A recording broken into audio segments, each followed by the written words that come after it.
جو آیت آپ ہمیں بتاتے ہو کہ یہ ان کے قول سے ٹکراتی ہے، یا حدیث بتاتے ہو جو ان کے قول سے ٹکراتی ہے، تو کیا یہ ان کو معلوم نہیں تھی؟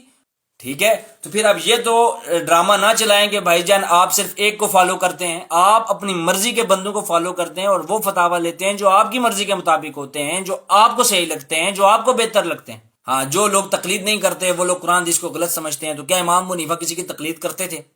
نہیں کرتے تھے، تو کیا انہوں نے قرآن حدیث غلط سمجھا ہے؟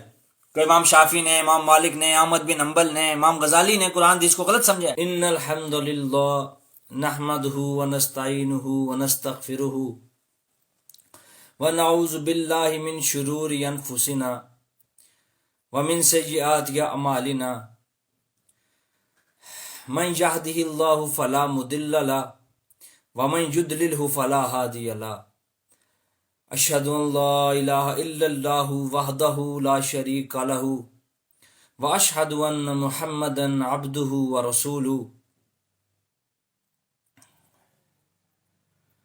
اما بعد اعوذ باللہ من الشیطان الرجیم بسم اللہ الرحمن الرحیم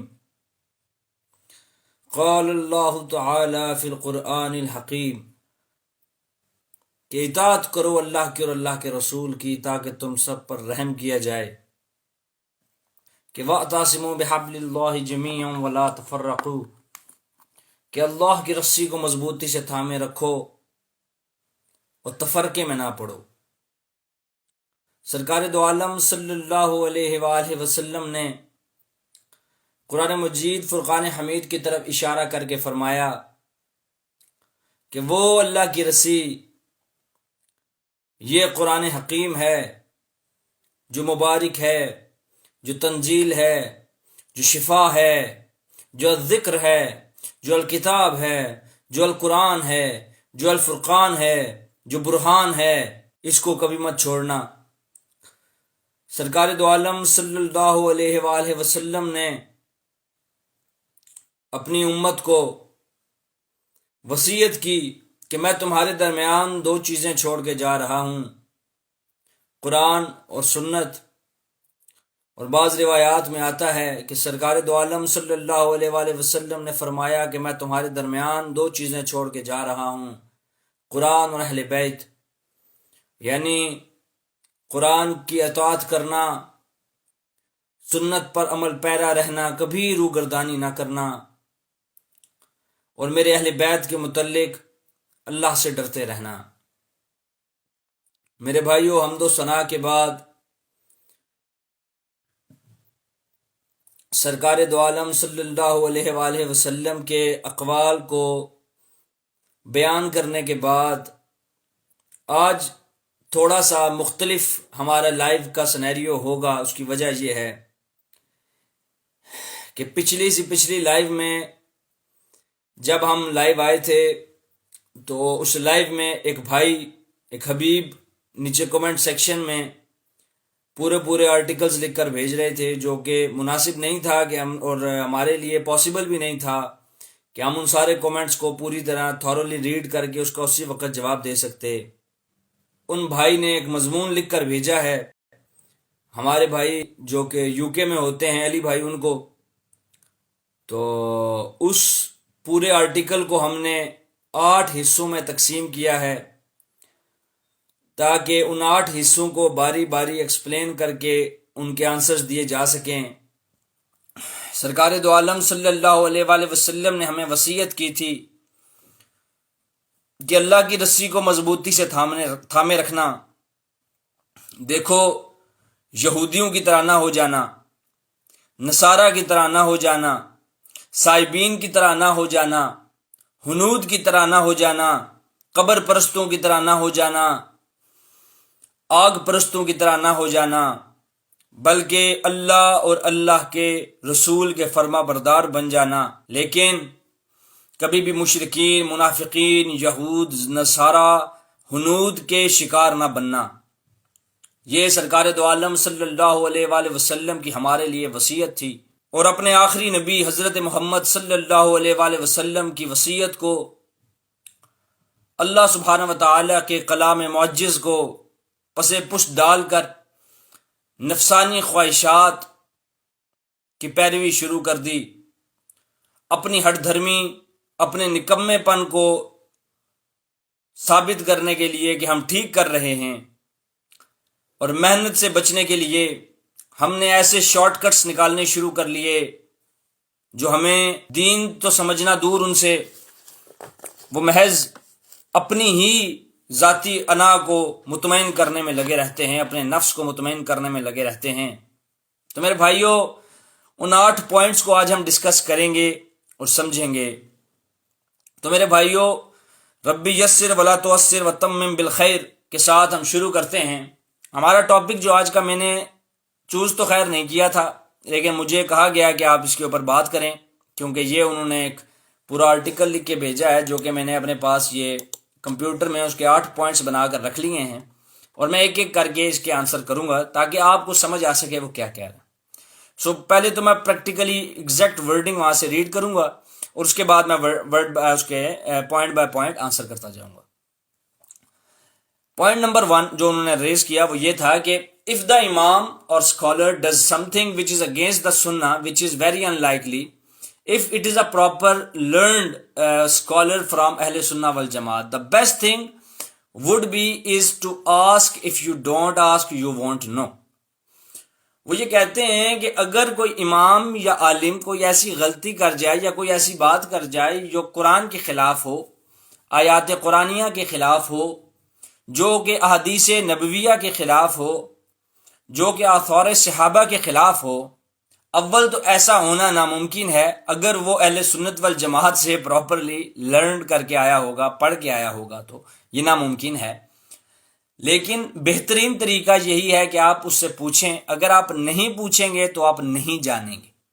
میرے بھائی، یہاں تک تو آپ کی بات بالکل درست بھی ہے اور صحیح بھی، اور میں اس سے کہیں حد تک آپ کی بات سے راضی بھی ہوں کہ آپ کو اگر لگتا ہے کہ کہیں پر کسی نے کوئی غلطی کی ہے تو آپ اس سے اس چیز کی دلیل طلب کریں۔ اگر تو اس کی بات کی وہ دلیل قرآن اور حدیث کے مخالف نہیں ہے تو پھر تو آپ اس کے ساتھ کوئی اعتراض نہیں کر سکتے، بلکہ آپ اس کے ساتھ مباحثہ کر کے اس بات کو سمجھنے یا سمجھانے کی کوشش کر سکتے ہیں۔ لیکن اگر وہ بات قرآن یا حدیث سے ٹکراتی ہے، یا سرکار کے دیے ہوئے فرمان سے ٹکراتی ہے، یا اعمال اور آثار صحابہ سے ٹکراتی ہے، تو وہ بات اسی وقت، اسی جگہ، اسی لہجہ، اسی لمحہ فنا ہو جائے گی۔ اس بات کی کوئی ویلیو، کوئی وقت نہیں رہے گی۔ یہ بات اپنے ذہن میں رکھ لیجئے کہ کوئی بھی بات سرکار دو عالم صلی اللہ علیہ وآلہ وسلم کی بات کے آگے کوئی وقت نہیں رکھتی، چاہے وہ کتنا ہی بڑا امام ہو اور اس کے پاس کتنی ہی بڑی عقلی و نقلی اور منطقی دلیل ہو، وہ اس وقت تک قابل قبول ہوگی جب تک وہ قرآن اور حدیث کے پیرالل چلے گی۔ جب وہ اس کے اینٹی پیرالل چلے گی تو وہ فنا ہو جائے گی، وہ رد ہو جائے گی۔ یہ بات ذہن رکھ لیجیے۔ اس سلسلے میں جو میں پہلا حوالہ آپ کو دینے لگا ہوں وہ ہے جناب غلام رسول سعیدی مرحوم رحمۃ اللہ علیہ کی کتاب جو تفسیر ہے تبیان القرآن۔ یہ اس کی جلد نمبر ہے 5 اور سورہ توبہ کی آیت نمبر 30 کہ انہوں نے اپنے علماء اور رہبانوں کو اپنا رب بنا لیا تھا۔ اس کی تفسیر لکھتے ہوئے وہ اس کے اندر ایک بڑا بہترین پوائنٹ کو انہوں نے ڈالا ہے۔ وہ کہتے ہیں کہ اس زمانے میں ہم نے دیکھا ہے کہ اگر کسی شخص کو دینی پیشوا کے کسی قول کے خلاف قرآن یا حدیث دکھائی جائے تو وہ اپنے اماموں کے قول کے ساتھ چمٹا رہتا ہے۔ یعنی اگر اس کو کوئی بات اس کے امام یا اس کے کسی دینی پیشوا کے خلاف دکھائی جائے قرآن اور حدیث میں سے، تو بجائے اس کے کہ اپنی اصلاح کرے، وہ امام کے قول کے ساتھ چمٹا رہتا ہے اور کہتا ہے کہ یہ آیت اور حدیث کیا ان کو معلوم نہیں تھی؟ جو آیت آپ ہمیں بتاتے ہو کہ یہ ان کے قول سے ٹکراتی ہے، یا حدیث بتاتے ہو جو ان کے قول سے ٹکراتی ہے، تو کیا یہ ان کو معلوم نہیں تھی؟ وہ تم سے بہتر جانتے تھے۔ تم کون سے مدرسے سے پڑھے ہو، تم کہاں سے پڑھے ہو، کون سا ٹیچر تمہیں پڑھاتا ہے؟ ٹھیک ہے، اس طرح کی لا یعنی اور فضول باتیں کر کے مدے سے ہٹنے کی کوشش کرتے ہیں، بجائے اس کے کہ اپنے امام کی غلطی مانے اور اپنی اصلاح کرے۔ یہ اس وقت کی بات ہے جب غلام رسول سعیدی رحمہ اللہ تعالی یہ کتاب لکھ رہے تھے۔ اس سے یہ بات تو ثابت ہوتی ہے کہ غلام رسول سعیدی جو خود مقلد تھے، ان کے نزدیک اگر آپ کسی ایسے نتیجے پر پہنچتے ہیں کہ امام کا ایک قول قرآن یا حدیث سے ٹکرا رہا ہے تو آپ اس کو وہیں پر چھوڑ دیں۔ لیکن ساتھ ساتھ یہ نتیجہ بھی نکل رہا ہے کہ چاہے وہ امام ہو یا اسکالر ہو، وہ غلطی کر سکتا ہے۔ اس میں ناممکنات والی کوئی بات نہیں ہوتی۔ اسی طرح جامع البیان کے اندر امام عبد البر المالکی کا قول نقل ہے کہ رسول اکرم صلی اللہ علیہ وآلہ وسلم کے علاوہ کسی بھی قول کو رد بھی کیا جا سکتا ہے اور کسی بھی قول کو قبول بھی کیا جا سکتا ہے. یعنی کسی کی بات صحیح ہو سکتی ہے اور کہیں پر غلط بھی ہو سکتی ہے. ضروری نہیں ہے کہ وہ جتنا بڑا عالم، جتنا بڑا مفسر، جتنا بڑا محدث، جتنا بڑا امام، جتنا بڑا فقیہ ہے، اس سے غلطی کرنے کی گنجائش نہیں ہے. وہ معصوم نہیں ہے میرے بھائی، وہ غیر معصوم ہے. اس سے غلطی ہونے کی گنجائش بہرحال باقی رہتی ہے. اسی آیت کی تفسیر میں حضرت حذیفہ ابن یمان رضی اللہ تعالی عنہ کے پاس کچھ لوگ آئے اور انہوں نے آ کر یہی بات کہی کہ جو یہودی یا عیسائی ہیں وہ اپنے علماء کو رب نہیں مانتے، تو اللہ نے قرآن میں یہ بات کیوں کہی ہے؟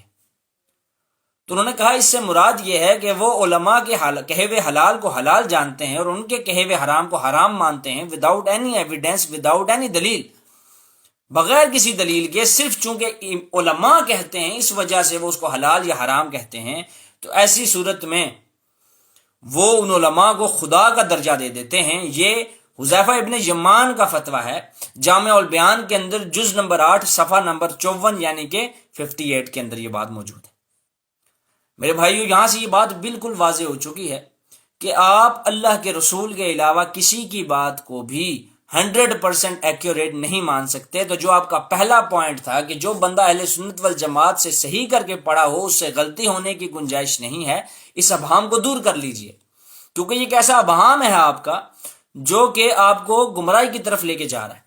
کیوں؟ کیونکہ آپ نے اللہ اور اللہ کے رسول کو چھوڑ کر مزید لوگوں کو معصوم ماننا شروع کر دیا ہے. جیسے بعض مسالک اور بعض فرقوں میں اپنے اپنے اماموں کو معصوم مانا جاتا ہے اور ان سے کوئی غلطی ایکسیپٹ نہیں کی جاتی کہ ان سے کوئی غلطی ہو سکتی. جہاں تک بات ہے پوچھنے کی، تو میرے بھائی پوچھنا بھی وہیں تک ہوگا اگر ہم پوچھ بھی لیتے ہیں اور وہ کوئی دلیل دے بھی دیتا ہے اور دلیل قابل تشفی نہیں ہے. قابل تشفی اس لیے نہیں ہو سکتی کیونکہ اگر ہم قرآن کی یا حدیث یعنی کہ سرکار کا کوئی قول پیش کریں اور آپ کسی امام کا قول اس کے مخالف میں پیش کر کے کہیں کہ بھائی یہ دلیل ہے، تو پھر یہ دلیل نہیں ہے بلکہ ایک لا یعنی بات ہے. قرآن کے اور حدیث کے مقابلے میں کسی کا بھی قول قابل قبول نہیں ہوگا. یہ معاملہ سمجھ لینا بہت زیادہ ضروری ہے. خیر، دوسرا پوائنٹ جو انہوں نے اٹھایا وہ یہ تھا کہ آپ کسی بھی اسکالر کو صرف اس لیے نہیں چھوڑ سکتے یا اس کو فالو کرنا نہیں چھوڑ سکتے کہ آپ کو لگتا ہے کہ وہ غلط کر رہا ہے، جب تک کہ آپ کو 100% اس بات کا یقین نہ ہو جائے کہ وہ غلط کر رہا ہے. اب now don't say why don't you follow other scholars, کہ آپ بھائی دوسرے اسکالرس کو کیوں فالو نہیں کرتے. یہ it is pretty clear from the بیانز that they reject things which I stated before and I don't want to state whether doing this is according to سننا بلا بلا. وہ کہتے ہیں کہ بھائی اب مجھ سے یہ نہ کہنا کہ آپ پھر باقی ائمہ کو کیوں نہیں فالو کرتے، آپ باقی ائمہ کی کیوں نہیں سنتے. بھائی بات یہ ہے کہ ہم لوگ اس وقت تک اس کو فالو نہیں کرتے جب تک ہمارے پاس 100% ایویڈنس نہ آ جائے. اور وہ یہ کہتے ہیں کہ میں اس معاملے میں 100% شور نہیں ہوں، میں اس پر ابھی کام کر رہا ہوں. تو میرے بھائی آپ یہ بات پہلے کلیئر کر لو کہ آپ نے اسکالر کو فالو کرنا ہے اپنے مسلک کے اندر یا آپ نے اپنے فقہ کے امام کو فالو کرنا ہے. مطلب آپ پر تقلید کس کی واجب ہے؟ آپ نے اپنے علماء کی تقلید کرنی ہے یا آپ نے کیا کہتے ہیں اس کو امام کی تقلید کرنی ہے؟ کیونکہ آگے چل کے بھی آپ خود بتائیں گے. آپ نے یہ بات رکھی کہ بھائی 3 چیزیں ہوتی ہیں، ایک پبلک ہوتی ہے، ایک علماء ہوتے ہیں اور مجتہدین ہوتے ہیں. تو ائمہ جو ہوتے ہیں وہ مجتہدین ہوتے ہیں جن کی تقلید کی جاتی ہے. تو آپ علماء کی انفالو کرنے کی کیا بات کر رہے ہیں کہ بھائی آپ ان کو انفالو نہیں کر سکتے؟ ہم کیوں ان کو انفالو نہیں کر سکتے اگر وہ قرآن اور حدیث کے خلاف بات کر رہے ہیں؟ اگر وہ قرآن حدیث کو چھوڑ کر صرف اپنے ذاتی نفس کو خوش کرنے کے لیے باتیں کر رہے ہیں تو پھر ہم ان کو کیوں فالو کریں؟ جب وہ قرآن حدیث کو چھوڑ بیٹھے ہیں تو ہم کیوں ان کو فالو کریں؟ ہم کیوں نہ قرآن حدیث کی بات کریں؟ اس کے بعد جو تیسرا پوائنٹ انہوں نے اٹھایا وہ یہ تھا، کہتے ہیں کہ میں پہلے ایگزیکٹ پڑھ لیتا ہوں اس کو تاکہ کنفیوژن نہ ہو. کہتے ہیں are you aware that when following a school of thought one of the 4 امامز ہو امام ابو حنیفہ، امام شافعی، امام مالک، امام احمد بن حنبل رحمہ اللہ تعالی اجمعین، you can only strict only one imam. If you are following Imam Abu Hanifa, you can strictly take rulings from here and implement them. You can't take it from the others unless you follow them. وہ یہ کہتے ہیں کہ جب آپ کسی ایک امام کو فالو کر رہے ہیں ائمہ اربعہ میں سے، یعنی کہ امام ابو حنیفہ، امام مالک، امام شافعی اور امام احمد بن حنبل میں سے، تو پھر جس کو فالو کر رہے ہیں رولنگ اور اس کے احکامات اسی کے لے کے چلنے ہوں گے. آپ امام شافعی کے نہیں لے سکتے, آپ احمد بن حنبل کے نہیں لے سکتے, آپ امام مالک کے نہیں لے سکتے. آپ کہتے ہو کہ اگر آپ امام ابو حنیفہ کو فالو کرتے ہو تو آپ ایک کو فالو کرتے ہو, ایسا نہیں ہے. یہ بھام آپ کا میں دور کیے دیتا ہوں. آپ اگر فقہ حنفیہ کی کتاب کھولیں, احناف کی کتابیں کھولیں, آپ کو پتہ لگے گا کہ وہاں پہ 3 فتوے بیسیکلی موجود ہوتے ہیں. یعنی ایک فتویٰ ہوتا ہے امام ابو حنیفہ کا, ایک قاضی ابو یوسف کا, اور ایک امام محمد کا. ان 3 فتووں میں سے کسی ایک فتوے کو لیا جاتا ہے, اور زیادہ تر قاضی ابو یوسف یا امام محمد کا لیا جاتا ہے. پھر یہاں پر آپ یہ تو بات نہ کریں گے کسی ایک کو فالو کرو. اور قاضی ابو یوسف کے بارے میں یہ میرے ہاتھ میں اٹھائی ہوئی ہے, امام ابو حنیفہ کیا کہتے تھے, جس کے بارے میں یہ بات ذہن میں رکھ لیں کہ امام ابو حنیفہ کی پوری فقہ جو ان کے نام پہ چلائی جا رہی ہے اس میں قاضی ابو یوسف کا بہت اہم کردار ہے. قاضی ابو یوسف کو بڑا مین تھم مانا جاتا ہے, اور امام ابو حنیفہ کے فتاویٰ کے اوپر قاضی ابو یوسف کے فتاویٰ کو ترجیح بھی دی جاتی ہے, راجح مانا جاتا ہے. یہ میرے ہاتھ میں کتاب اٹھائی ہوئی ہے احیاء العلوم, ٹھیک ہے, امام غزالی رحمۃ اللہ علیہ کی کتاب ہے. جیسے ارواح ثلاثہ کے اندر آیا کہ کسی آدمی نے خواب میں نبی اکرم صلی اللہ علیہ وآلہ وسلم کو دیکھا اور ان سے کہا کہ الا ان اولیاء اللہ لا خوف علیہم ولا هم یحزنون میں کون سے اولیاء کا ذکر ہے. تو انہوں نے امام غزالی رحمۃ اللہ علیہ کی طرف اشارہ کر کے کہا کہ اس طرح کے اولیاء کی طرف میرا اشارہ ہے. تو اب وہاں پر اتنے بڑے امام ہیں, ٹھیک ہے جی, احیاء العلوم, تو وہ کہتے ہیں کہ منقول ہے کہ قاضی ابو یوسف سال کے آخر میں اپنا مال بیوی کو ہبہ کر دیتے تھے اور اس کا مال اپنے نام ہبہ کروا لیتے تھے تاکہ زکوٰۃ ساقط ہو جائے, زکوٰۃ نہ دینی پڑے. زکوٰۃ چھپا لیتے تھے, زکوٰۃ کو چھپا لیتے تھے, چوری کرتے تھے, زکوٰۃ پے نہیں کرتے تھے. جو اپنا مال ہوتا تھا اپنی بیوی کو دے دیتے تھے اور بیوی کا مال اپنے آپ کو گفٹ کروا لیتے تھے تاکہ زکوٰۃ ساقط ہو جائے اور زکوٰۃ نہ دینی پڑے. اور جب یہ بات اور یہ شکایت امام ابو حنیفہ رحمہ اللہ کے پاس پہنچی تو آپ نے فرمایا یہ انہی کی فقہ ہو سکتی ہے, میرا اس سے کوئی لینا دینا نہیں ہے. احیاء العلوم جلد نمبر 1 صفحہ نمبر 91, ٹھیک ہے. تو پھر اب یہ تو ڈرامہ نہ چلائیں کہ بھائی جان آپ صرف ایک کو فالو کرتے ہیں, آپ اپنی مرضی کے بندوں کو فالو کرتے ہیں اور وہ فتاویٰ لیتے ہیں جو آپ کی مرضی کے مطابق ہوتے ہیں, جو آپ کو صحیح لگتے ہیں, جو آپ کو بہتر لگتے ہیں. آپ فقہ کی کتابیں اٹھا کے دیکھیں, مجھے بتائیں امام ابو حنیفہ رحمہ اللہ تعالیٰ نے کون سی ایسی فقہ کی کتاب لکھی ہے, کون سی ایسی فقہ کی کتاب لکھی ہے جس کو پڑھ کے فقہ کے مسئلے حل کیے جاتے ہیں. وہ ابو یوسف اور امام محمد کی کتابوں کو لے کر چلا جاتا ہے. اور اس کا نام فقہ حنفی اس لیے رکھا گیا کیونکہ وہ پہلے امام تھے, امام مالک سے بھی بڑے ہیں چونکہ عمر میں, تو اس لیے تاکہ ہمارے فقہ کو زیادہ فوقیت دی جائے اور زیادہ سے زیادہ اس کی پبلسٹی اور ہم زیادہ سے زیادہ لوگوں کو یہ کہہ سکیں, کیونکہ امام ابو حنیفہ کا ایک نام ہے, ان کی ایک عزت ہے, ان کی ایک شہرہ ہے, راجے مانا جاتا ہے اور ترجیح دی جاتی ہے. تو یہ جھوٹ نہ بولیں کہ بھئی ہم ایک امام کو فالو کرتے ہو, ایک ہی امام کی تقلید کرتے ہیں, یہ جھوٹ ہے.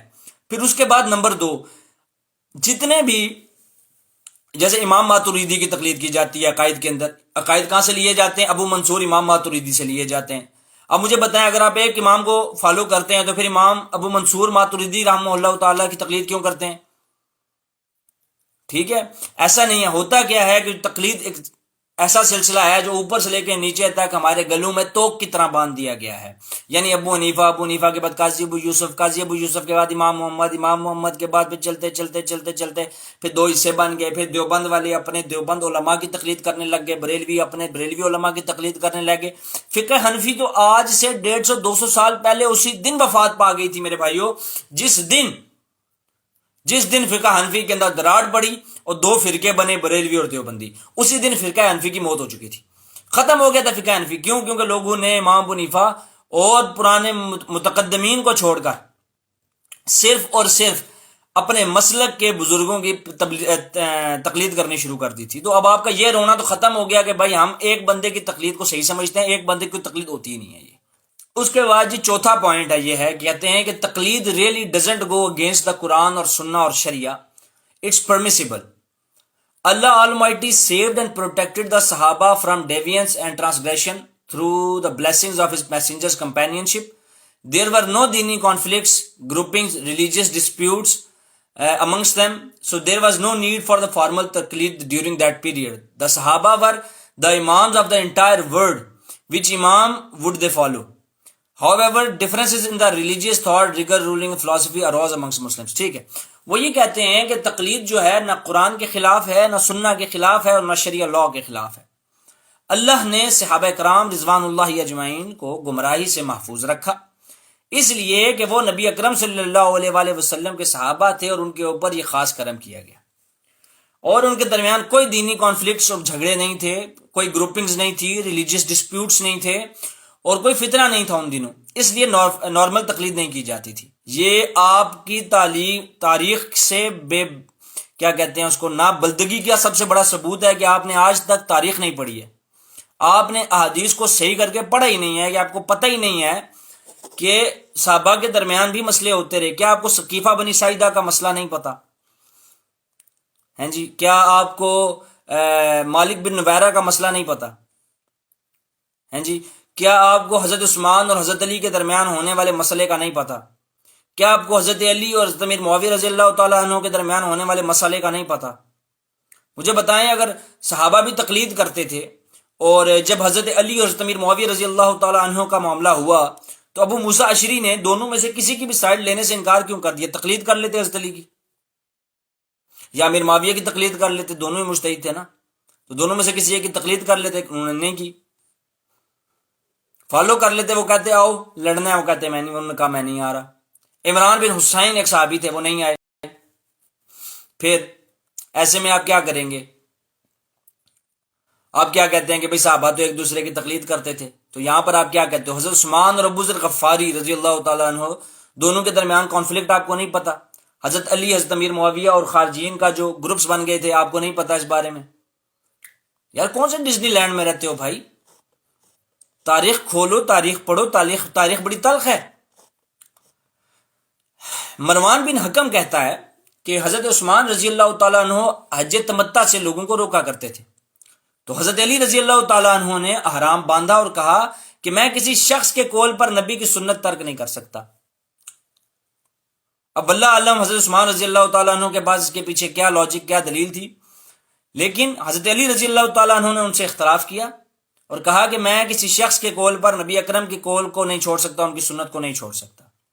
اسی طرح عبداللہ ابن عمر رضی اللہ تعالیٰ عنہ کے پاس ایک بندہ آیا اور اس نے کہا کہ آپ کے والد حج تمتع سے روکتے تھے اور آپ حج تمتع کرتے ہیں، اس کا حکم دیتے ہیں، ایسا کیوں؟ تو انہوں نے کہا کہ اگر ایک طرف حضرت عمر ابن خطاب رضی اللہ تعالیٰ عنہ امیر المومنین حضرت عمر ابن خطاب کا قول ہو، دوسری طرف نبی اکرم صلی اللہ علیہ وآلہ وسلم کا قول ہو، تو آپ کس کو فوقیت دیں گے، کس کی پیروی کریں گے؟ تو اس بندے نے کہا سرکار کی۔ تو عبداللہ ابن عمر نے کہا ہاں یہی صحیح راستہ ہے۔ سنن ترمذی حدیث نمبر 825، اور اسے پچھلی جو روایت بتائی ہے وہ ہے بخاری 1563۔ ٹھیک ہے، اسی طرح اور بھی بڑے مسئلے ہیں جن میں صحابہ کے درمیان آپس میں اختلاف رہا، اور وہ تقلید نہیں کرتے تھے بلکہ آپس میں ایک دوسرے سے اس کی دلیل مانگا کرتے تھے۔ اور آپ تقلید کو یہاں سے ثابت کر رہے ہیں کہ بھائی صحابہ ایک دوسرے کی تقلید کرتے تھے اور فلانا فلانا، ایسے نہیں چلے گا میرے بھائی، ایسے یہ چورن نہ بیچیں آپ، اللہ کا واسطہ ہے۔ جو بات حقیقت ہے وہ بتائیں لوگوں کو، احادیث نہ چھپائیں۔ جو بات سیدھی سیدھی ہے وہ تو بتائیں نا، جو بات سیدھی سیدھی ہے۔ لوگوں کو ایسی باتیں کر کے اپنے پیچھے لگانے کا کیا مقصد ہے کہ بھائی میری تقلید کر لیں لوگ؟ ٹھیک ہے بھائی، یہ آپ کا جو پوائنٹ تھا کہ بھائی وہ صحابہ کے درمیان کوئی مسئلہ نہیں تھا اس ٹائم پہ اور کوئی تقلید، بھائی مسئلے بہت تھے، ایسا نہیں ہے، مسئلے بہت زیادہ تھے، لیکن ان کو ہینڈل بڑے اچھے طریقے سے کیا گیا۔ وہ اس لیے کیونکہ وہاں پہ کوئی کسی کی تقلید نہیں کرتا تھا، اگر تقلید کرتا تو حالات مزید ورس ہو جاتے۔ ایک دفعہ نبی اکرم صلی اللہ علیہ وآلہ وسلم نے ایک جماعت کو مقرر کیا اور اس کا ایک امیر مقرر کیا، تو سرکار دو عالم صلی اللہ علیہ وآلہ وسلم نے لوگوں کو اس امیر کی اطاعت کو حکم دیا اور ان کو بھیج دیا۔ وہ لوگ جگہ سے گزرے، وہاں پہ کچھ دیر قیام کیا، تو امام نے وہاں پر آگ لگائی اور لوگوں سے کہا کہ اس میں چھلانگ لگاؤ۔ تو صحابہ کرام نے کہا ہم تو نہیں چھلانگ لگاتے بیچ میں۔ تو اس نے کہا میں تمہارا امام ہوں، نبی پاک نے تمہیں حکم دیا کہ میری اطاعت کرو، تو تم میری اطاعت نہیں کرو گے؟ تو انہوں نے کہا ہم نہیں کریں گے، ہم سرکار کے پاس یہ معاملہ لے کے جائیں گے۔ تو وہ اس امام کو لے کر نبی اکرم صلی اللہ علیہ وآلہ وسلم کے پاس گئے اور سارا ماجرا کہہ سنایا۔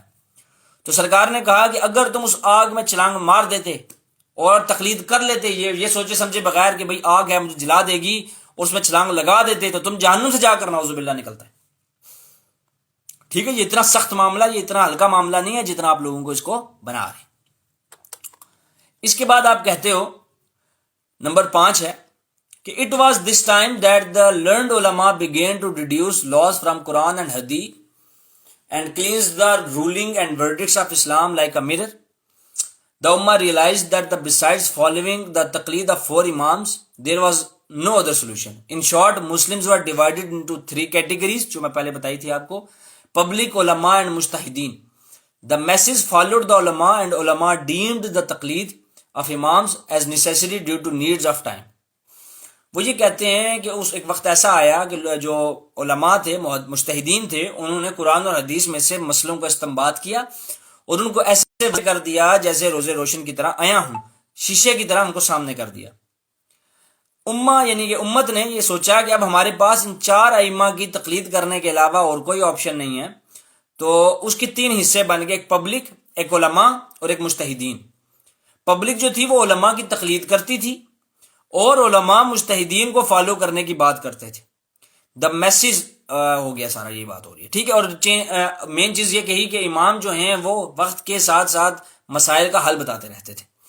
تو میرے بھائی مجھے اب سب سے پہلا تو یہ سوال دیں کہ پچھلے 20 سال 2000 سے لے کر 2022 تک اس وقت کتنے مجتہدین کو آپ جانتے ہیں جو سرفیسڈ ہوئے ہیں اور انہوں نے لوگوں کو ایز اے مجتہد جدید مسائل کا حل بتایا ہے؟ ان 22 سالوں میں سائنس نے اتنی ترقی کیا کہ آپ اس بارے میں سوچ بھی نہیں سکتے ہیں۔ مطلب آج سے 22 سال پہلے جب میں 8-9 برس کا تھا تو اس ٹائم میں سوچ بھی نہیں سکتا تھا کہ میں اس طرح بیٹھ کر لائیو بیٹھ کر لوگوں کے سامنے بیان کر رہا ہوں گا، ٹھیک ہے۔ لیکن آج 22 سالوں کے بعد میں یہ بیٹھا ہوں اور آپ سے بات بھی کر رہا ہوں۔ لیکن 22 سالوں میں ترقی جتنی زیادہ ہوئی ہے کہ اس ترقی کے حساب سے مجتہدین آئے ہیں تو کون کون سے مجتہدین آئے ہیں؟ کیا آپ ان کے ہمیں نام بتا سکتے ہیں؟ کیا وہ مجتہدین صرف بریلوی اسکول آف تھاٹ میں آئے ہیں یا دیوبند میں بھی آئے ہیں یا اہل حدیث میں بھی آئے ہیں یا صرف اور صرف بریلویوں کے اندر آئے ہیں اور وہی قابل قبول ہیں، دیوبند کے مجتہدین قابل قبول ہی نہیں ہیں؟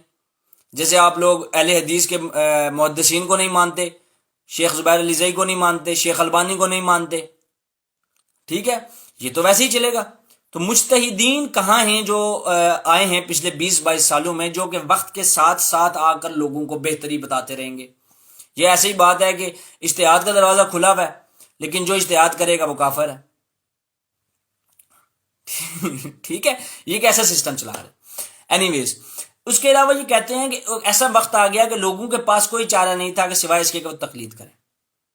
یہ بات اگر آپ شاہ ولی اللہ محدث دہلوی سے پوچھیں نا تو وہ بڑا اچھے طریقے سے آپ کو جواب دیں گے۔ انہوں نے کہا کہ جب امت نے علم حاصل کرنا چھوڑ دیا، جب امت نے تعلیم حاصل کرنی چھوڑ دی، جب لوگوں نے قرآن کو پسے پش ڈال دیا، تو اس وقت لوگوں نے اپنی سستی اور اپنی کاہلی کو بہترین کرنے کے لیے اور اپنے آپ کو محنت سے بچانے کے لیے تقلید کا راستہ اپنایا کہ بھائی یہاں پر تو سب کچھ بنا بنایا ہے، کوئی محنت نہیں کرنی پڑے گی، چپ کر کے تقلید کرنا شروع کر دیں گے، ٹھیک ہے نا، چپ کر کے تقلید کرنا شروع کر دیں گے، جو وہ کہے گا بس وہی تو کرنا ہے، نہ محنت کرنی ہے، نہ ڈیڈیوس کرنا ہے، نہ کنکلوڈ کرنا ہے، نہ فیصلہ نکالنا ہے، نہ قرآن پڑھنا ہے، نہ تفسیر پڑھنی ہے، نہ حدیث پڑھنی ہے، بس کیا کرنا ہے بھائی فلاں امام نے کہا ہے مان لیں گے، ٹھیک ہے۔ شاہ ولی اللہ محدث دہلوی کے بعد امام ابن جوزیہ نے ایک کتاب لکھی اعلام الموقعین، بڑی بہترین کتاب ہے، آپ بھی لیں۔ اس کتاب کے اندر انہوں نے مسلمان امت کی گمراہی کے اسباب لکھے ہیں اور انہوں نے مقلدین کو ان پڑھ کہا ہے کہ بھائی تقلید اس بندے کے لیے ہے جو بندہ ان پڑھ ہو، جو پڑھ نہ سکتا ہو، ان پڑھ آدمی ہو۔ یہاں پر علماء بھی مقلد ہیں، یہاں پہ مشائخ بھی مقلد ہیں، یہاں پہ پیر بھی مقلد ہیں۔ رہنمائی لینے میں اور تقلید کرنے میں میرا بھائی فرق ہے، ٹھیک ہے۔ یہ جو آپ نے پوائنٹ اٹھایا ہے نا کہ بھائی جان لوگوں کے پاس کوئی چارہ نہیں تھا، وہ اس لیے چارہ نہیں تھا کہ بھائی قرآن چھوڑ دیا، حدیث چھوڑ دی، سست تھے، کاہل تھے، کچھ کرنا نہیں چاہتے تھے، تو انہوں نے تقلید کو ایک آسان راستہ سمجھا۔ یہ بات امام ابن جوزیہ نے اپنی کتاب میں، شاہ ولی اللہ محدث دہلوی نے اپنی کتاب میں لکھی ہے کہ بھائی تقلید ان کے پاس آخری آپشن اسی وجہ سے تھا کیونکہ وہ کاہل تھے، وہ سست تھے اور وہ دین کے لیے محنت نہیں کرنا چاہتے تھے، وہ آرام پرست ہو گئے تھے، یہ وجہ ہے، ٹھیک ہے۔ یہ کوئی اچھی بات نہیں ہے کہ ان کے پاس کوئی آپشن نہیں بچا تھا، یہ ہماری سستیاں تھی، ہماری کاہلیاں تھی کہ ہم نے دین کو چھوڑ دیا، قرآن کو پس پش ڈال دیا۔ 6واں پوائنٹ، یہ سب سے مزے گا، وہ کہتے ہیں فار انسٹنس دا صحابہ ڈیڈنٹ کلیکٹ دا ہولی قرآن in book form due to there being no need in their time. قرآن جو تھا وہ صحابہ کے پاس بک فارم میں نہیں آیا تھا کیونکہ اس وقت اس کی ضرورت نہیں تھی۔ جب حضرت عثمان کا دورہ آیا اور اس کی ضرورت پڑی تو ہولی قرآن بنایا گیا اور کمپائل کر کے ایک آرٹیکل بنایا گیا۔ جب اس کی ضرورت پڑی۔ دا ہولی قرآن کمپائل کیا گیا، اس کے اندر رکوع اور سپارے ڈالے گئے بعد میں۔ لیکن جب صحابہ تھے اور صحابہ اس کو کسی صحابی نے حدیثیں بھی کلیکٹ نہیں کی، ٹھیک ہے، اور قرآن کو کلیکٹ بھی نہیں کیا، ٹھیک ہے، اور کیٹیگرائز بھی نہیں کیا، جیسے بخاری اور مسلم نے اپنی کتابوں میں بعد میں اس کو کیٹیگرائز کیا ہے، ٹھیک ہے، تو حاصل کلام یہ بھائی کہ جیسے جیسے دین کی ضرورت بڑھتی ہے ویسے ویسے چیزیں بنتی ہیں اور ان پر امپلیمنٹ کیا جاتا ہے۔ میرے بھائی ذرا یہ معاملہ سمجھ لیجئے، قرآن کا یہ جو قرآن کی جمع اور تدوین کا مسئلہ ہے، اس کو کلیکٹ اور کمپائل کرنے کا مسئلہ ہے، خدا را اس کو پڑھ لیں۔ جو بچپن سے سنتے آ رہے ہیں نا وہ کہانیاں نہ فالو کریں، اللہ رسول کا واسطہ ہے۔ آپ تھوڑا سا، آپ کے دن کا آدھا گھنٹہ بھی نہیں لگنا اور آپ کی یہ سارے مسکنسیپشنز دور ہو جانی ہیں جو آپ نے جمع اور تدوین یعنی کمپائلیشن آف قرآن کے بارے میں اپنے دماغ میں بٹھائی ہوئی ہیں۔ خدا را تھوڑا اس بارے میں پڑھ لیں کہ قرآن اور حدیث کی کمپائلیشن کا کیا پروسیجر رہا ہے۔ میرے بھائی قرآن عہد رسالت میں آلریڈی بک فارم میں موجود تھا، اس کے میں آپ کو حوالے بھی دے سکتا ہوں کہ بھائی نبی اکرم صلی اللہ علیہ وسلم کے دور میں قرآن مصحف کی شکل میں موجود تھا، جو سرکار دو عالم صلی اللہ علیہ وسلم نے اپنی زیر نگرانی اپنے پاس لکھوا کے رکھا ہوا تھا۔ اس کے مد میں پہلی روایت رسول اکرم صلی اللہ علیہ وسلم نے ابن عمر رضی اللہ تعالیٰ عنہ سے مروی ہے، عبداللہ ابن عمر سے کیا مروی ہے کہ رسول اکرم صلی اللہ علیہ وسلم نے قرآن کریم کو لے کر دشمن کی زمین میں سفر کرنے سے منع فرمایا، کہ قرآن کریم کو لے کر سفر نہیں کرنا اپنے دشمن کی زمین پر، قرآن کا مصحف لے کر۔ اس کا مطلب ہے کہ قرآن جو ہے وہ مصحف فارم میں نبی اکرم صلی اللہ علیہ وسلم کے زمانے میں موجود تھا، ٹھیک ہو گیا۔ نمبر 2،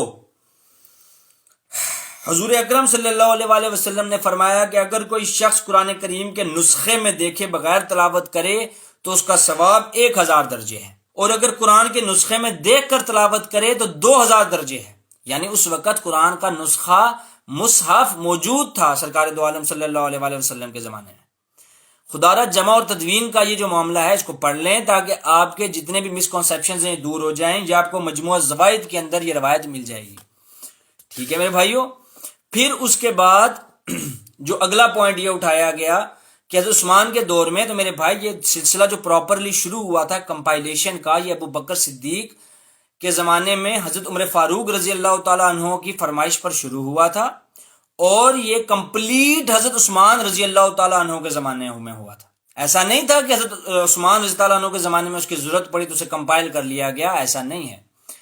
یہ کمپلیٹ حضرت عثمان کے زمانے میں ہوا تھا، جب قرأت کے اوپر اختلاف ہونا شروع ہوا اور لوگوں نے ایک دوسرے کی تکفیر کرنی شروع کی، اس وقت حضرت عثمان غنی رضی اللہ تعالیٰ عنہ نے اس معاملوں کو اور ان مسئلوں کو حل کرنے کے لیے اس کو کمپلیٹ کر کے فل سٹاپ لگایا، اور اس کے نسخے پورے عالم عرب میں اور عالم اسلام میں بھیجے گئے، جو کہ حضرت عثمان رضی اللہ تعالیٰ عنہ نے اسپیشلی کمپلیٹ کیے تھے۔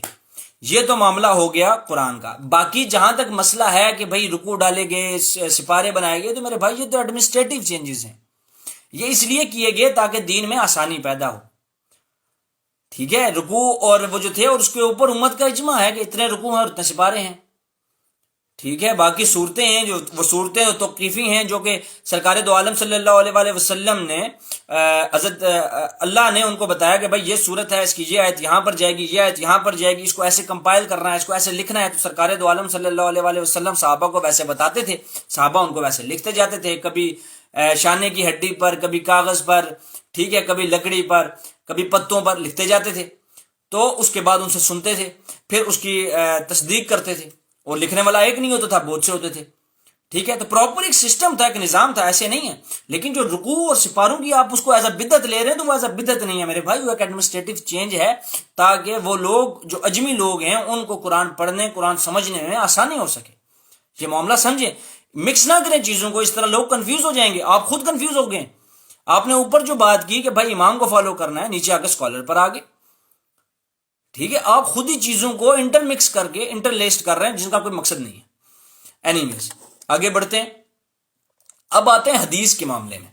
حدیث کے معاملے میں میرے بھائی صحابہ احادیث لکھا کرتے تھے پراپرلی، آپ کو پتہ ہے قرآن مجید کے 2 قسم کے نسخے پائے جاتے تھے نبی اکرم صلی اللہ علیہ وسلم کے زمانے میں. ایک وہ نسخہ جس کے اندر صرف سرکار دو عالم صلی اللہ علیہ وسلم نے جو قرآن کا بتایا ہوتا تھا وہ لکھا ہوتا تھا، اور دوسرے وہ نسخے ہوتے تھے جن نسخوں میں فٹ نوٹ کے اوپر سرکار دو عالم صلی اللہ علیہ وسلم کی ایکسپلینیشنز اور تفاسیر لکھی جاتی تھی کہ بھائی سرکار نے اس آیت کے بارے میں یہ فرمایا، سرکار نے اس آیت کے بارے میں یہ فرمایا، اب وہ نیچے لکھا جاتا تھا، ان کو کمپائل کر کے علیحدہ سے رکھا جاتا تھا. جیسے کہ حضرت ابو ہریرہ رضی اللہ تعالیٰ عنہ کے ایک مصحف مشہور ہے جو ان کی وفات تک ان کے پاس رہا، جس کے اندر انہوں نے سرکار دو عالم صلی اللہ علیہ وسلم سے اکٹھی کی ہوئی تمام احادیث کمپائل کی ہوئی تھی. ایسا نہیں ہے کہ نبی اکرم صلی اللہ علیہ وسلم کے زمانے میں احادیث کلیکٹ نہیں ہوئی تھی، کلیکٹ ہوئی ہوئی تھی نو ڈاؤٹ. بعد میں پراپرلی باب کی فارم میں اور احادیث نمبرنگ کے فارم میں یہ بہت بعد میں نظام آیا امام بخاری رحمۃ اللہ علیہ نے، اور جب ان کی اسناد کے اوپر بات ہونے لگی تو وہ ایک الگ معاملہ ہے، ایکسیپٹیبل ہے، لیکن ایز اے بک فارم اور ایز اے مصحف فارم میں وہ نبی اکرم صلی اللہ علیہ وسلم کے زمانے سے چیز موجود تھی. تو یہ میں اسی لیے کہتا ہوں کہ آپ اس کو تھوڑا پڑھ لیں تاکہ آپ کو اس کی جمع و تدوین کے بارے میں، تاکہ آپ کے یہ جتنے مس کنسیپشنز ہیں یہ دور ہو سکیں، اور کوئی بندہ بھی آ کر اس بارے میں آپ کو جھوٹ نہ بول سکے کہ بھائی اعراب اس نے لگوائے تھے، علم نحو اس نے نکلوایا ہے. تو جو جس نے کیا ہے اسی کے نام ہونا چاہیے. یہ آپ اپنی مرضی سے لوگوں کے اوپر نہ ڈالیں کہ بھائی آپ کی غلط فہمی اور ڈس انفارمیشن ہے اس کو دلیل نہ بنائیں. دلیل وہ ہوگی جو تاریخ سے ثابت ہو رہی ہے. Point number 7 second last point ہے.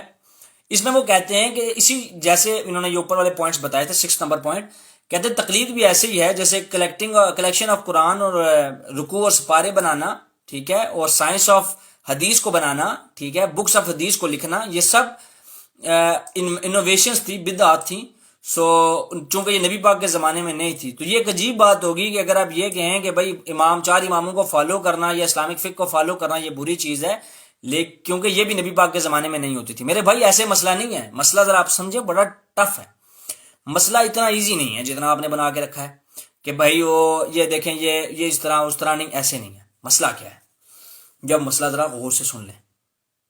ہم یہ نہیں کہہ رہے کہ فقہ بری چیز ہے، ہم تو خود جو ہیں وہ فقہا کی عزت کرتے ہیں کہ انہوں نے بڑی محنتیں کی ہیں. ہم لوگ ان فقہا، ان محدثین، ان علماء، بڑے بڑے اہل علم حضرات جتنے بھی گزرے ہیں، ان تمام حضرات کی پیروں کی خاک کے برابر بھی نہیں ہیں. جتنے بھی بڑے بڑے علماء گزرے ہیں، فقہا گزرے ہیں، ٹھیک ہے، اس کے بعد محدثین، مفسرین، مورخین گزرے ہیں، ہم ان کے پیروں کی خاک کے برابر بھی نہیں ہیں. لیکن ان لوگوں کی اوقات سرکار دو عالم صلی اللہ علیہ وسلم کے سامنے بھی ان کے پیروں کے خاک کے برابر بھی نہیں ہے. ٹھیک ہے، تو جہاں پر سرکار کا قول آ جائے گا نا میرے بھائی، وہاں بڑے سے بڑے فقیہ کی بات بھی رد کر دی جائے گی، وہ قابل قبول نہیں رہے گی. جہاں تک بلائنڈ فالو کرنے کی بات ہے اور بلائنڈ فالوئنگنیس کرنے کی بات ہے کہ بھائی آنکھیں بند کرو اور پیچھے پیچھے چلنے لگو، اس کے اوپر میں نے اس گفتگو کے سٹارٹ میں ہی ساری بات واضح کر دی تھی کہ نہ صحابہ کے دور میں کوئی تقلید کرتا تھا، نہ تابعین کے دور میں کوئی تقلید کرتا تھا، نہ تبع تابعین کے دور میں کوئی تقلید کرتا تھا. آپ کو پتہ لگے کہ آپ کیا حساب کتاب یہاں پہ چل رہا ہے، آپ کے منہ میں جو آ رہا ہے آپ وہ ٹائپ کیے جا رہے ہو اور بنائے جا رہے ہو کہ بھائی یہ لو دلائل آ گئے. یہ دلائل نہیں ہیں، یہ آپ کی مس کنسیپشنز ہیں، یہ آپ کے پاس ڈس انفارمیشن ہے، دیٹس اٹ.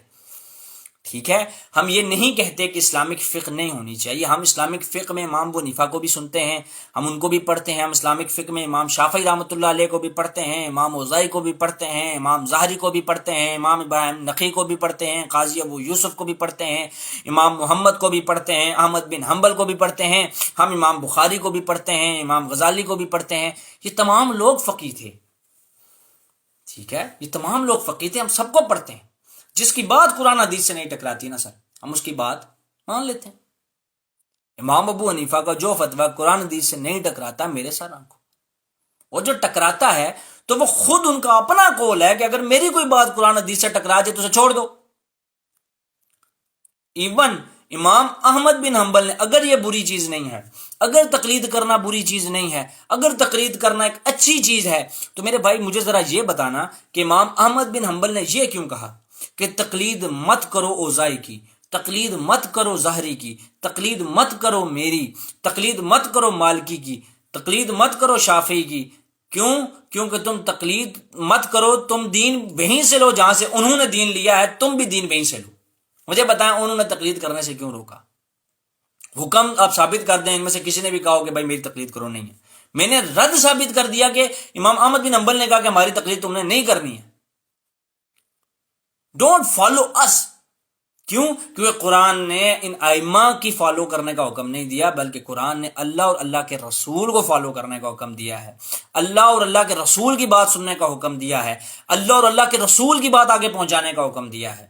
بلغوا انی ولو آیا، میری ایک آیت بھی تم تک پہنچے تو اسے آگے پہنچاؤ. یہ احکامات ہیں جو اللہ اور اللہ کے رسول نے ورڈکٹس اور رولنگز دے رکھی ہیں. ہاں کوئی نیا مسئلہ نکل آتا ہے تو اس کے اجتہاد کے اوپر آپ کسی فقیہ کی بات کو لے کر چل سکتے ہیں، لیکن وہ بھی تب جب وہ قرآن اور حدیث سے نہ ٹکرا رہی ہو. یہ نہ ہو کہ آپ کوئی نئی چیز ہے اس کے اوپر قرآن حدیث کے خلاف بات ہو اور آپ اسے ایکسیپٹ کرنا شروع کر دیں. یہ بلائنڈ فالوئنگنس ہے کہ آپ کسی بندے کے پیچھے آنکھیں بند کر کے چل دیے ہیں.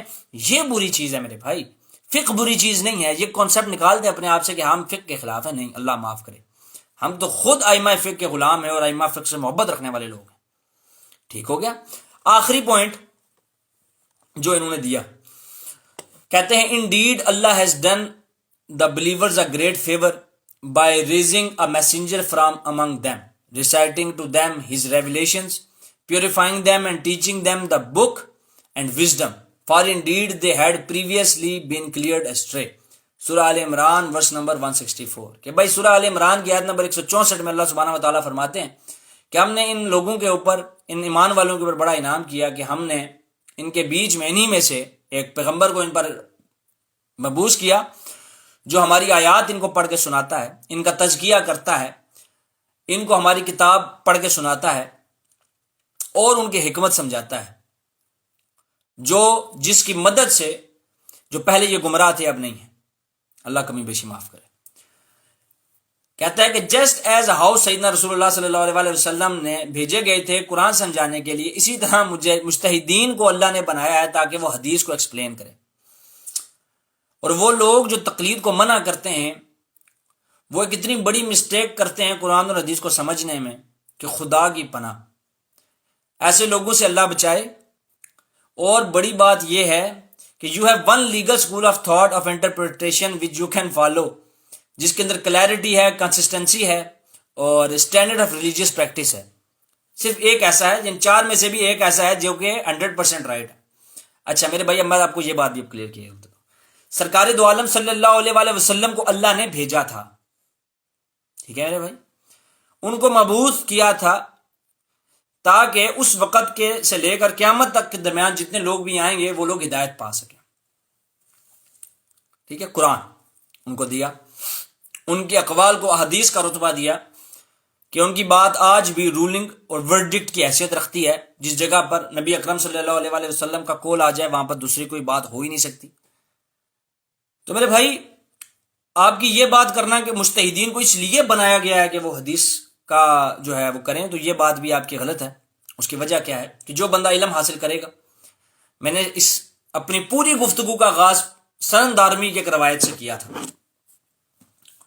جلد نمبر 1، ٹھیک ہے. اور وہ حدیث کیا تھی؟ ازدمیر معاویہ رضی اللہ تعالیٰ عنہ بیان کرتے ہیں کہ اللہ جس شخص کے لیے بھلائی کا ارادہ فرماتا ہے اسے دین کی فقہ عطا کر دیتا ہے، سمجھ عطا کر دیتا ہے. جس کو اللہ چاہتا ہے عطا کرتا ہے اور جس سے اللہ چاہتا ہے لے لیتا ہے. اللہ جسے چاہتا ہے ہدایت دیتا ہے، اللہ جسے چاہتا ہے گمراہ کر دیتا ہے. اللہ جسے چاہتا ہے. ان اللہ علی کل شیء قدیر. جو محنت کرتا ہے، جو علم حاصل کرتا ہے، جو نیک نیتی رکھتا ہے، اس شخص کو وہ شخص مجتہد بن سکتا ہے. یہ کوئی نزولی قسم کی کیفیت نہیں ہے کہ مجتہد کون بنتا ہے. شاید اسی وجہ سے پچھلے 20-22 سالوں میں فقہ حنفی کے اندر ایک مجتہد پیدا نہیں ہوا. کیوں؟ کیونکہ مجتہد تو ایک ہی ہے، امام ابو حنیفہ رحمۃ اللہ علیہ، اور مجتہد کی فالوئنگ نہیں کرتا. یہ بھی رول ہے.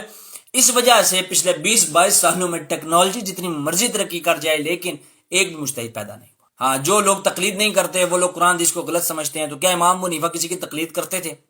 نہیں کرتے تھے. تو کیا انہوں نے قرآن حدیث غلط سمجھا ہے؟ کہ امام شافعی نے، امام مالک نے، احمد بن حنبل نے، امام غزالی نے قرآن حدیث کو غلط سمجھا ہے؟ وہ نہیں سمجھ سکتے قرآن حدیث.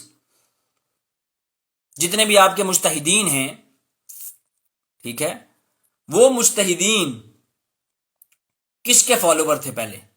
یا شروع میں غیر مقلد تھے شروع سے ہی، یا پہلے مقلد تھے بعد میں مجتہد ہوئے؟